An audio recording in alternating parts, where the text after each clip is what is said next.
भगवद गीता में भगवान श्री कृष्ण कहते हैं, मन का बेचैन होना उसका स्वभाव है।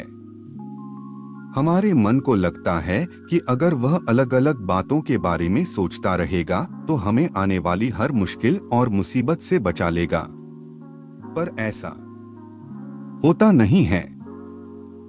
हम अपने जीवन का काफी अधिक समय सोच विचार करके परेशान होने में निकाल देते हैं।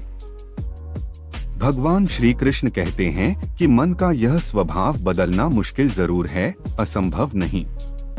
अच्छा, अब आप एक बात बताइए, क्या आप कौए को कह सकते हैं कि वो काम व काम की आवाज ना करे? या फिर क्या आप किसी मेंढक को कह सकते हैं कि वह पानी देखते ही ऊंची छलांग ना मारे? हमारे मन का भी कुछ ऐसा ही है। जीवन में कुछ भी होता है, अच्छा या बुरा, हमारा मन उस पर काम व काम करने लगता है। काम व काम से मेरा मतलब है चिंता करना, व्याकुल होना। कोई बुरी बात होती भी नहीं है और मन परेशानी की ऊंची ऊंची लपटें लेने लगता है। कभी कभी तो मुझे ऐसा लगता है कि हम में से कई लोग सिर्फ परेशान होने के लिए जीते हैं। सारी परेशानी, पीड़ा, दुविधा अक्सर हमारी मन की बनाई हुई कहानियां होती हैं।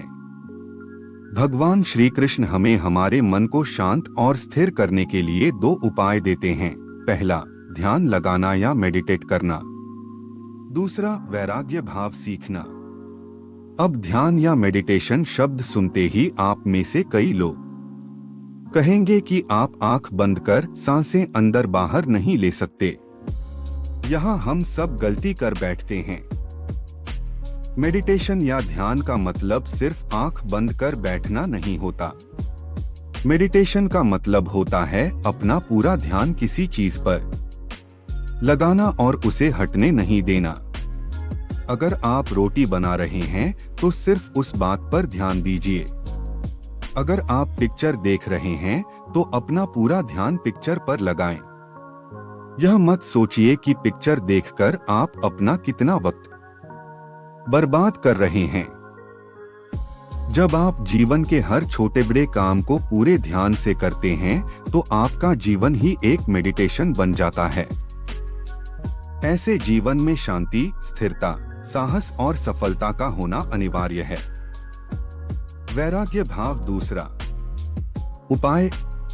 वैराग्य का अर्थ यह नहीं कि आप सब कुछ छोड़कर जंगल में जाकर बैठ जाएं। वैराग्य का सच्चा अर्थ है कि आप जो काम कर रहे हैं उसका क्या नतीजा या रिजल्ट निकलेगा उसकी चिंता ना करें।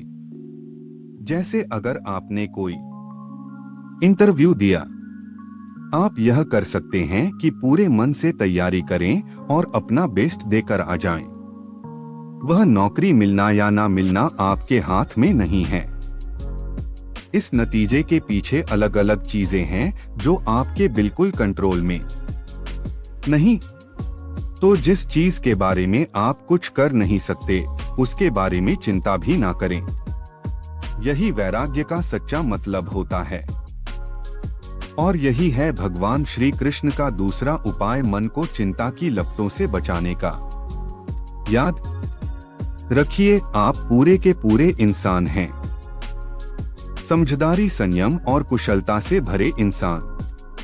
आपका मन जब भी कौए की तरह अलग अलग बातों पर आपको परेशान करने लगे तब अपने मन को भी प्यार से समझाइए और शांत कर लीजिए। बस अपने ऊपर विश्वास रखिए कि आप कभी अपना बुरा नहीं होने देंगे।